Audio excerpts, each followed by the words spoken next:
कोल्हापूरमध्ये घरफोडी करणारी टोळी जेरबंद झाली आहे। चोरट्यांनी कोल्हापूर, सांगली, साताऱ्यामध्ये 13 घरफोड्या केल्या होत्या असं उघड झालं आहे। तर चोरट्यांकडून 1 किलो 200 ग्रॅम सोनं, 1 किलो 430 ग्रॅम चांदीसह इतर मुद्देमाल जप्त करण्यात आला आहे। कोल्हापूर पोलिसांनी एक मोठी कारवाई केली आहे।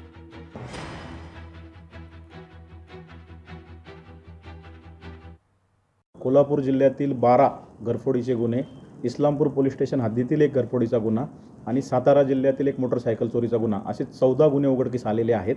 सदर आरोपींकडून साधारण जवळपास 86 लाखापेक्षा अधिक रकमेचा सोने, चांदी, मोटरसायकल, गुन्हे करण्यासाठी वापरली जाणारी कटावणी असा मुद्देमाल हा जप्त करण्यात आलेला आहे।